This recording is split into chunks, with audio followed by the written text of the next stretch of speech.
Antônio perdeu a mãe e decidiu ir ao tribunal para intentar uma ação de reconhecimento de união de facto por morte com a mãe. E ele espera que o tribunal decida que ele tem os direitos que advêm deste processo. E o juiz depara-se com esse processo. Temos advogados, somos todos juristas e já estamos aqui a pensar. E se você não pensou que tem problema aqui, você tem problema, meu irmão. Então, mas é o seguinte. Eu vou fazer abordagem em sede do recurso. Por quê? Já foi aqui definido que a técnica jurídica é o método. Método. Técnica é método, é forma. O que você vai usar para poder fazer o teu trabalho. Estou a falar agora sim ainda diretamente para aqueles que impulsionam os processos, que impulsionam o processo, que são os advogados e o Ministério Público quando está nesse papel. Então, esta é importante, a técnica, que é o método que você vai usar para poder impulsionar. E depois tem o próprio processo, que é o conjunto de atos que fazem com que se alcance um objetivo, que na verdade o objetivo é a sentença final. E quando falo final, pode ser do Tribunal Supremo, né? Todas as instâncias que forem necessárias para que se consiga terminar aquele litígio. A abordagem que me parece interessante fazer agora não tem que ver com as definições, mas com o que é que eu e sei que a sala tem muitos advogados, tem estagiários e estudantes. Como é que isso processa? Esteve aqui a doutora Nilza muito bem a dizer como é que deve ser uma peça e quais são as técnicas que devem ser usadas para poder alcançar um objetivo. Mas eu venho fazer abordagem para ajudar ou falarmos sobre a apreciação da qualidade das peças em sede de recurso. Então, quais são as peças? O que são peças? Né? Já falamos aqui que o processo é o conjunto. As peças são os documentos que compõem um processo de forma que ele consiga aquele objetivo. E estas são as peças de quem tem a iniciativa, são as partes, começam com os advogados, nos processos em que seja obrigatória a representatividade das pessoas, ou que haja, ou aqueles que começam com o Ministério Público, sendo o Ministério Público representante do menor, interesses do Estado e outros. Então, a peça é petição inicial. Eu disse que não vou fazer abordagem definindo, mas dizendo como é que nós, Tribunal de Recurso, apreciamos. Enquanto o juiz da primeira instância tem a obrigação de apreciar, avaliar algumas peças que fazem parte dos articulados e ele produzir peças, porque o processo também tem as peças produzidas pelo próprio juiz, em sede de recurso, o juiz aparentemente só deve começar a preocupar-se em apreciar as alegações ou a interposição de recurso. Entretanto, não é assim, porque o recurso, como disse aqui o nosso professor Alberto dos Reis, ele não reabre o processo, ele controla a decisão. Então, o juiz, em sede de recurso, vai observar tudo. Porque muitas vezes o objeto do recurso é a ineptidão da petição inicial. E se está a ser discutida a ineptidão da petição inicial, é obrigação do juiz de recurso poder apreciar se aquela a petição é inepta ou não. Então, a obrigação do juiz em sede de recurso, é ampla, porque tem que ver todos os articulados juntos na primeira instância, até a própria promoção do Ministério Público, e me perdoem, vou falar com uma tendência do cível, porque eu sou juíza do cível. Se eu não estiver a falar aqui de acusação, não pensem que é discriminação. Mas ele tem que apreciar não só os articulados da primeira instância, petição inicial, contestação, réplica, tréplica, resposta, conforme o caso, mas os despachos proferidos pelo juiz na primeira instância, os pareceres do Ministério Público e até, se o recurso for de apelação, a própria sentença que o juiz proferiu na primeira instância. Eu sou um advogado de primeira viagem, como é que eu faço? Para que a pessoa alcance o objetivo do seu constituinte, tem que ter as técnicas aqui afirmadas pelos meus colegas que me antecederam. Primeiro, tem que ter domínio da lei. Tem que ter capacidade de fundamentar legalmente. Eu trouxe aqui uma questão que tem a ver com o reconhecimento de união de facto. É uma questão. O advogado, quando procurado, ele tem que saber qual é a jurisdição que eu devo me dirigir, que tribunal é, para começar, e depois, que causa é essa? O que é que eu vou falar, argumentar? Então, conheces a lei, porque a lei vai te dizer a competência do tribunal, onde tu deves te dirigir. Depois tens que conheces a lei, agora decoraste muito, és um estudante que tem todo o código na cabeça. Como é que vais fazer a gestão disso? Tem a capacidade argumentativa. Essa capacidade argumentativa de convencimento é que vai fazer com que toda essa lei que tem na mente, que a pessoa tem, com essa bagagem jurídica, possa ser reproduzida naquele processo de forma a convencer o juiz. E aqui uma chamada de atenção em relação a fundamentações filosóficas. Nós às vezes vemos nas peças que os advogados levam a fundamentação mais filosófica, algumas até com referência a passagens bíblicas, mas mesmo que use, eventualmente, uma passagem bíblica, tem que ser uma que se aplique àquela questão concreta. Então, eu dizia que essa capacidade faz com que consiga alcançar, primeiro no juiz da primeira instância e eventualmente, se for o caso de recurso, o juiz da segunda instância. Então, em sede de segunda instância, o foco tem sido, para dizer que não é, porque isso é que eu comecei a dizer que o recurso não reabre o processo, ele é uma continuação. Não importa que a pessoa se preocupe e vai aqui um ATT para os escritórios.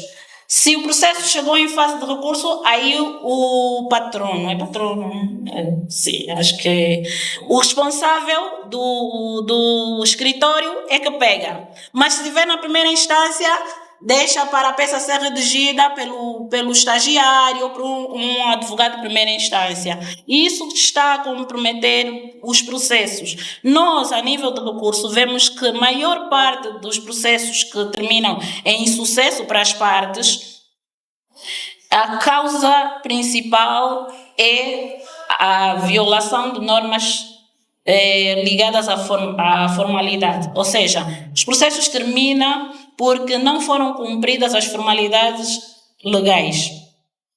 Vão por ilegitimidade, ineptidão e outras formas. E às vezes a substância da discussão não é atingida porque há falhas logo na forma. E a forma mostra o desconhecimento técnico daquilo que é a lei adjetiva. Então, eu tenho um processo, ele correu, a petição foi aprovada ou não. Quando não acontece, eu já tive um exemplo aqui em sede de recurso, o juiz, aquele que vai dar seguimento aos autos ou não, sugere que a parte faça um aperfeiçoamento da peça. E aí começa. Quero falar sobre isso, porque isso tem ligação sobre o princípio da celeridade. No princípio da celeridade, nós olhamos muito para as condições dos tribunais, para a irresponsabilidade do magistrado e outras condições que falamos aqui. Mas, muitas vezes, o que faz o processo demorar permitam o termo, a teimosia do advogado. ou do Ministério Público quando ele estiver nessa função no processo. Porque o juiz vai dizer que deve fazer o aperfeiçoamento e se ele for um juiz mais dedicado, ele até vai dizer o que é que deve ser melhorado na peça. O que é que acontece?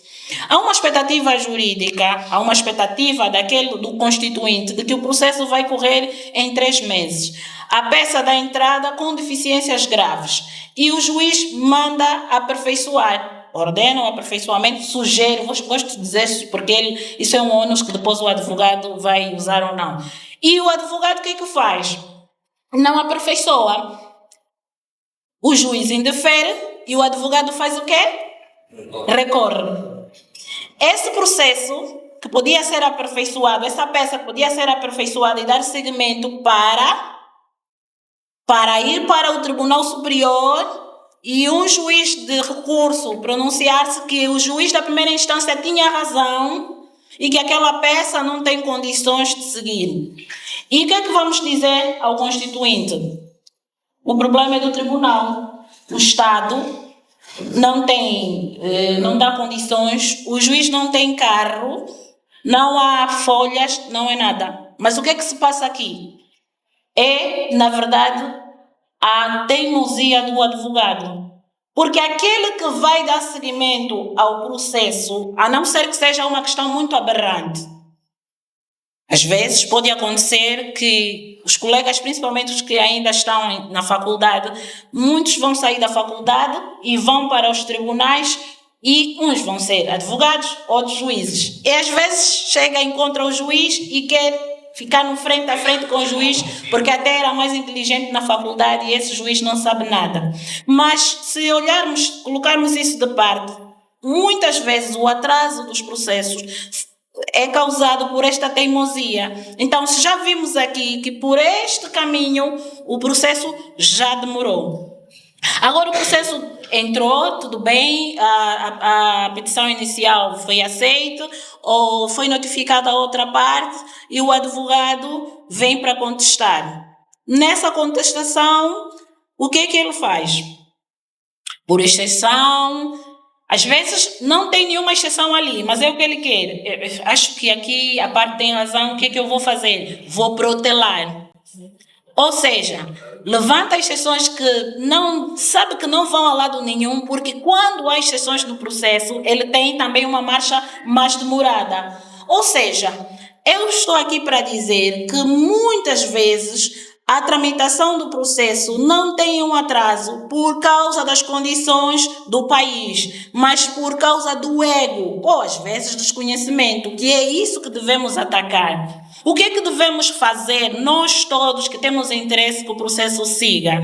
Nós temos que nos preocupar em saber o que é que o juiz da primeira instância ou da segunda instância precisa para que eu alcance este objetivo. E isso eu vou manifestar nas peças que eu vou apresentar em primeira instância. E caso a decisão não me favoreça, quando eu interpor recurso, tenho que prestar atenção naquela peça famosa, que são as alegações. Alguém estava a perguntar-me de manhã se as alegações correspondem... Sim. Está bem. Já está agora atrás. Não, eu tenho o tempo da doutora Nilson. Está bem. Alguém estava a me perguntar se as alegações correspondem à petição inicial na primeira instância. Eu estava a conversar com esse colega e estava a dizer, para que a pessoa comece ou tenha acesso, faça uso do direito de recurso, ele precisa do requerimento de interposição de recurso. E até neste requerimento, se não estiverem ali reunidos todos os requisitos para a interposição, imagine que haja um erro sobre as peças, o regime de subida ou o efeito do recurso, parecendo que porque não é obrigatório que o advogado acerte nestes requisitos, se não acertar este processo em sede de recurso, imaginemos que o juiz não corrija, vai demorar também porque em sede de recurso terá que haver uma conferência para alterar o efeito. Então, parece que nós também podemos nos posicionar de forma diferente, que o processo não dure. Para terminar, nem passei aqui pelos slides, acho que não foi necessário, para dizer que todos nós podemos trabalhar em conjunto para que o processo tenha a celeridade que nós almejamos. Entretanto, temos que ter humildade. E eu estive aqui a falar mais virada para as partes do processo. Entretanto, magistrados também devem ter a humildade quando tomam uma decisão que não é a mais correta e entre um requerimento que venha elucidar, vou chamar assim, elucidar de que aquela decisão talvez não foi a mais correta. E mesmo para terminar, eu chamo aqui a todos para nos levantarmos a refletir sobre todas estas questões aqui levantadas, não só em relação à técnica jurídica, mas à qualidade. E quando falamos de efetividade, não é falarmos bonito sobre a tramitação, mas irmos ao âmago do que é, afinal, aquilo que é necessário para nós conseguirmos alcançar o objetivo do nosso constituinte. E mais respeito por ele, porque às vezes os atrasos, por culpa dos operadores de justiça, prejudicam mesmo aquele que está a pagar e a pagar caro às vezes para conseguir os seus resultados. Muito obrigada.